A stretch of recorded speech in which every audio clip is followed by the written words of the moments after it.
Bonjour et bienvenue dans cette nouvelle vidéo, je suis Maxime, vous êtes sur le blog Heureux dans sa vie.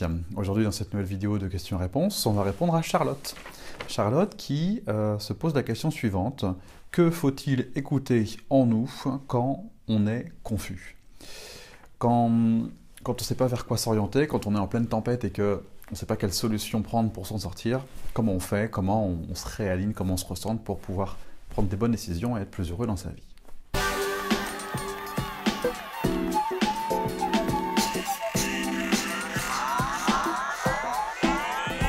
Il faut bien comprendre, Charlotte, que la confusion, c'est justement le propre de l'incertitude, de ne pas savoir vers quoi s'orienter.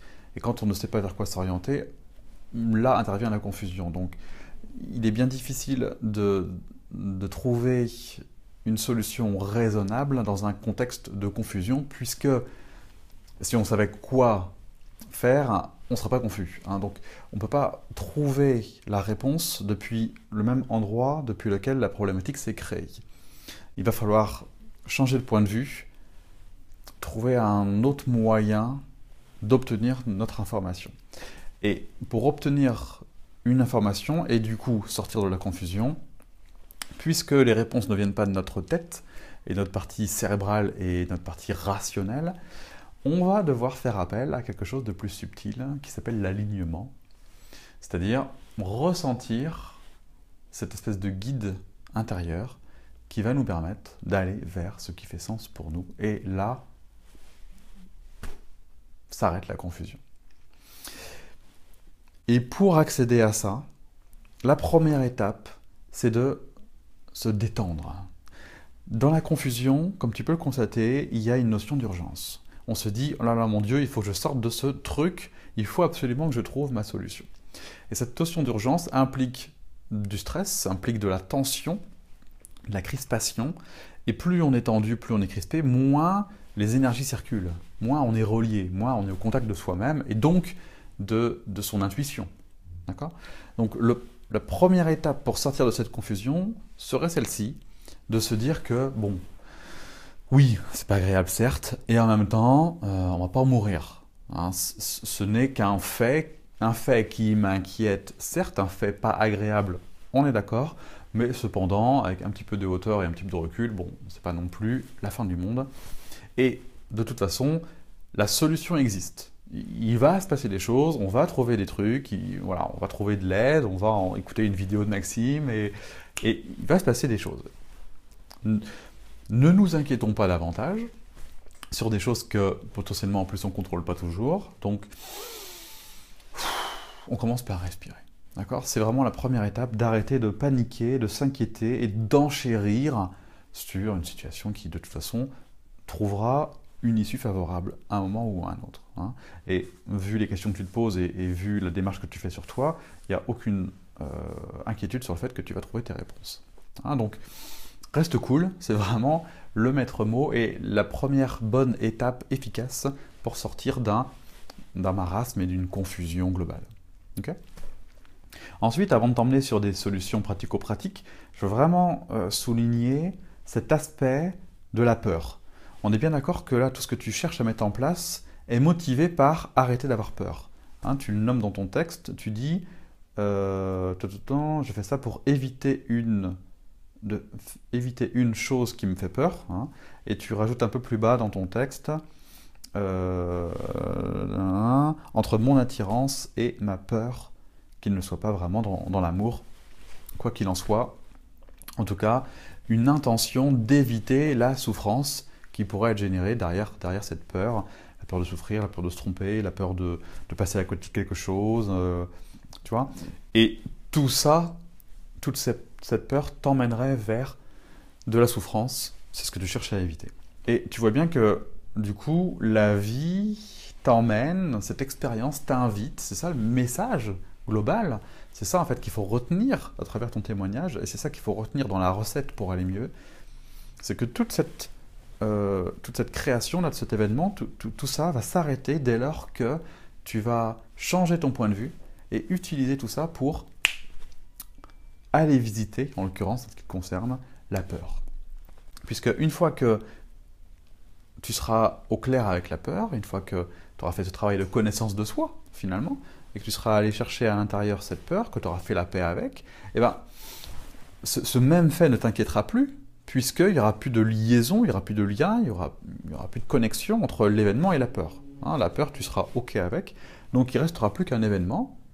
Qu'est-ce qu'il est et que tu vas pouvoir vivre, du coup, pleinement tel qu'il est. C'est-à-dire, instant après instant, vivre le moment présent tel qu'il est sans, tu vois, sans l'extrapoler plus que ça. Et là, tu seras, tu vois, tu sauras à ce moment-là ce que tu veux ou ce que tu veux pas, parce qu'il n'y aura plus de filtre, il n'y a plus d'interférence, il n'y aura plus cette peur qui est en train de te polluer finalement. Donc le premier travail que tu as à faire, après celui de te calmer et de reprendre, voilà, de faire descendre la pression et l'urgence, c'est vraiment d'aller visiter la peur de la souffrance, la peur du vide, la peur du manque, la peur d'être seul, la peur d'être délaissé, la peur de se tromper, la peur de souffrir, globalement. Hein, puisque toutes ces choses-là t'amèneraient dans une situation où tu serais pas à l'aise, où tu serais, je sais pas, tu serais éprouvé, en tout cas, et du coup tu souffrirais. Voilà. Donc toute ta stratégie, tu vois, de trouver des solutions et enfin d'être rassuré, c'est pour éviter de souffrir. Donc tout ce que tu ne peux attirer que de la souffrance en ayant comme intention arrêter de souffrir. Hein, puisque c'est ta plus grande peur, donc tu vas attirer ce qui est le plus stable en toi, c'est-à-dire la peur, et donc à la loi de l'attraction, l'effet miroir, la résonance. Et cette relation t'aide énormément pour trouver pour aller à la rencontre de toi-même, accueillir cette peur. C'est un travail de développement personnel. Voilà. Donc comment on fait pour accueillir une peur? Eh bien on médite, et on se fait accompagner. Tu m'appelles ou tu appelles un thérapeute, voilà, et tu te fais accompagner dans le ressenti, pas dans l'intellectuel. Les mots, là, on est en train de les poser, on sait pourquoi les choses t'arrivent, on n'a pas besoin de tricoter autour de ça. Maintenant, tu te fais accompagner dans le ressenti, dans le monde émotionnel, pour accueillir la peur, potentiellement la blessure qui est derrière ça également. Et l'outil, l'hygiène de vie associée à ça, c'est la méditation. En tout cas, un moyen, un outil, quel qu'il soit, pour augmenter ton niveau de conscience, pour quitter l'ego, quitter la peur, et intégrer davantage qui tu es vraiment, c'est-à-dire l'être. Et comment on fait ça? En tout cas des techniques très efficaces et reconnues, éprouvées pour faire ce travail, c'est la méditation, et tu peux tout simplement t'inscrire à la formation Le pouvoir du moment présent, que tu trouveras sous la description de cette vidéo, enfin sous cette vidéo tout court. Tout simplement, ok? C'est à ça que ça sert, cette expérience de vie actuelle. Et la solution va venir de ton intuition et de ta guidance intérieure que tu vas pouvoir développer en te recentrant, en lâchant l'urgence qui est juste une illusion et en revenant à toi-même, en augmentant ton taux vibratoire et ton axe. D'accord? Après, ce serait la bonne idée, ce serait la bonne solution, ce serait la bonne tactique, ce serait la bonne manière d'opérer, la plus efficace. Maintenant, parfois, on n'a pas le courage, pas la volonté, ou pas l'envie, ou on se sent bloqué, on se sent vraiment complètement cloisonné, cloîtré, enfermé, empêché. Et du coup, faire cet acte de revenir à soi-même, de méditer, c'est des fois trop dur. Et on a besoin d'agir pour sortir d'un contexte, pour sortir d'une situation dans laquelle il n'y a vraiment pas d'issue. Ok. Alors, on garde bien à l'esprit que ce n'est pas la meilleure solution parce qu'on va être obligé d'expérimenter et donc de faire ça un petit peu dans le dur, ok, mais bon, parfois c'est ce qu'il y a de mieux à faire et parfois on ne peut pas faire autrement. Et dans ce contexte, la bonne approche, ce serait de t'engager en fait dans une ou l'autre des possibilités qui seraient la moins pire. À défaut d'être top, ce serait de t'aiguiller vers quelque chose qui fait le moins mal, tout simplement. Mais le mot magique, là, c'est l'engagement. C'est-à-dire, par rapport à ta relation amoureuse, là, tu t'engages, soit avec ou soit sans. Mais tu t'engages. C'est-à-dire que tu fais un peu plus de avec ou un peu plus de sans. Mais un peu plus de quelque chose. Plus d'engagement de manière à provoquer la situation, pas la personne, la situation, à te provoquer toi-même par la même occasion, et à voir ce qui se passe si je vais plus dans ce domaine-là ou plus dans ce domaine-là, plus avec ou plus sans, pour voir, pour provoquer un petit peu les choses, pour déclencher, pour créer du mouvement, et ce mouvement va forcément avoir des répercussions, hein, le boomerang, la résonance, la conséquence de tous nos actes, et là tu vas pouvoir voir si agir avec, ça te plaît davantage que agir sans, agir pour ou agir pour autre chose, et tu vas pouvoir te situer, t'orienter, t'aiguiller au travers et grâce aux conséquences de tes actes, avec ou sans. D'accord ? Et tu vas très vite voir si quand je m'engage avec, quand je décide de m'engager, quand je le verbalise ou pas, mais en tout cas quand je décide de m'engager, qu'est-ce qui se passe pour moi et est-ce que ça me plaît ? Et quand je décide de ne pas m'engager, donc pareil, je verbalise ou pas, mais en tout cas j'agis dans ce sens-là, je me positionne, non ? Ou je me positionne, oui, hein, je me positionne. Et du coup, qu'est-ce qui se passe ? Et t'inquiète pas, à tout moment, tu pourras changer d'avis. Hein, les gens comprennent ça, il n'y a aucun problème. Dire, bon là, j'ai envie, je veux essayer, je ne sais pas ce qui m'attend, mais j'essaye. En mode curieux, les gens peuvent entendre ça. Surtout dans un couple, hein, on peut parfaitement entendre, écoute, je suis pas sûr, mais il y a quelque chose qui me plaît. Tu peux tout à fait verbaliser ce mot-là. Je suis tiraillé. Tu vois, écoute chérie, je suis tiraillé, je suis très attiré, en même temps j'ai très peur. Écoute, je prends la décision d'essayer vraiment avec toi, de m'engager, et puis voilà.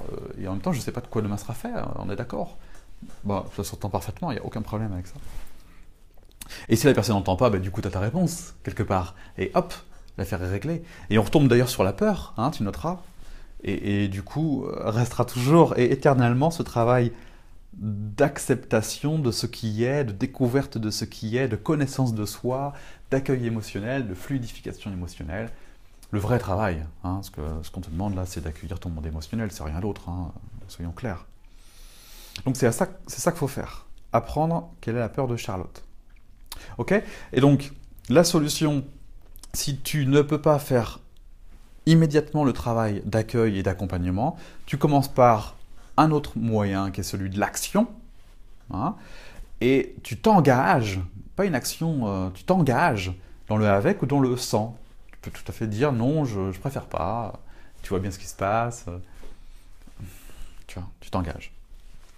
Et puis voilà, hein, tu utilises les conséquences pour savoir si tu préfères finalement avec ou si tu préfères finalement sans. Et ainsi de suite. Voilà Charlotte, hein, donc si on résume cette vidéo et ma réponse à ta question, dans un premier temps, tu ne peux pas trouver de réponse intellectuelle à ton problème de confusion puisque c'est confus, il faut que tu utilises un autre levier, un autre axe qui est effectivement cet alignement pour avoir l'intuition et savoir ce qui est juste pour toi de ce qui n'est pas juste pour toi. Okay ? Ça commence par cesser l'urgence pour arrêter de paniquer et arrêter d'enchérir. Parce que ça tombe bien, ce qu'on veut vraiment, c'est pas forcément trouver la solution. Parce que la solution, tu vois bien que la situation, je veux dire, c'est juste un prétexte à un vrai travail qui est celui d'apprendre à te connaître, te découvrir, savoir qui est Charlotte, et en l'occurrence, c'est quoi la peur ? Parce que ça, cette situation, enfin la peur en tout cas, tu vas la retrouver dans plein de situations de ta vie. Si ce n'est pas dans cette relation amoureuse-là, ce sera dans une autre relation amoureuse. Si ce n'est pas avec un homme, ce sera avec toute autre circonstance.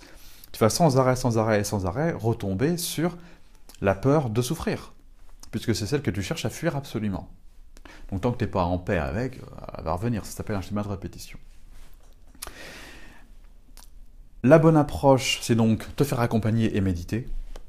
Hein, il y en a d'autres, bien sûr, mais une solution, quelle qu'elle soit, qui te permet d'accueillir cette peur. Hein, donc, ce n'est pas intellectuel le travail. Hein, ne te fais pas accompagner par un système cognitif. Hein, c'est hors sujet. Il te faut un monde émotionnel. Voilà. Et puis, quand parfois on ne peut pas faire autrement que d'agir, quand on est vraiment paralysé par la situation et que même méditer ou se poser est trop compliqué, tu poses un engagement avec ou un engagement sans, qui va te permettre de te positionner parce qu'il va y avoir un retour et là tu vas pouvoir dire en effet, je me sens mieux avec ce retour-là qu'avec celui-là, ou je me sens mieux avec celui-là qu'avec celui-ci, et tu vas pouvoir t'orienter. Ok ? Et du coup, petit à petit, forcément sortir de cette confusion, puisque ça va être de plus en plus clair en agissant. Et si tu n'arrives pas à agir, tu te fais accompagner pour débloquer le monde émotionnel. Voilà Charlotte.